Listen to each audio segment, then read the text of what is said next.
In ancient Rome, architect Lucius is famous for his amazing bathhouses, also known as thermae.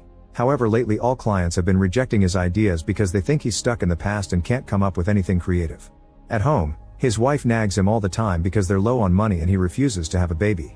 One day, a friend of Lucius brings him to a public bathhouse because he needs to relax. However, Lucius thinks it's impossible to relax there because it's filled with people being loud and nosy.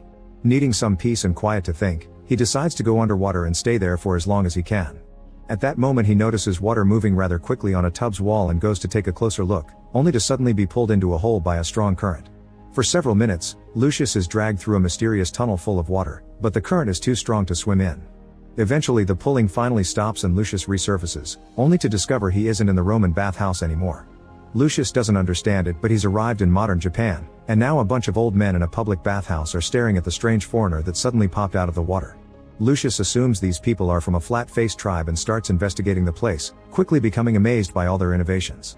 Even simple things like baskets blow his mind, but when it comes to any machinery like the massaging device or the taps he assumes there are hidden slaves moving things. Meanwhile, manga artist Mami is having her story rejected again.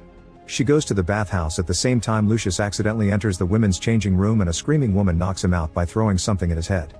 Mami is very impressed by Lucius' physique and immediately starts drawing him, but soon he's taken away from the women. When he wakes up, a guy shares a drink with him, even teaching him how to open the bottle. Lucius takes a sip and is so blown away by the taste that he cries before falling unconscious. When Lucius wakes up, he finds himself in ancient Rome again. The men at the bathhouse explain he drowned in the tub and was found just now. For a moment Lucius wonders if it was all a dream, but then he notices the empty bottle next to him.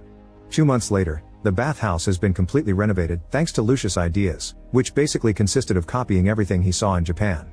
People are in love with all the little touches, from the baskets to the new drinks in little bottles.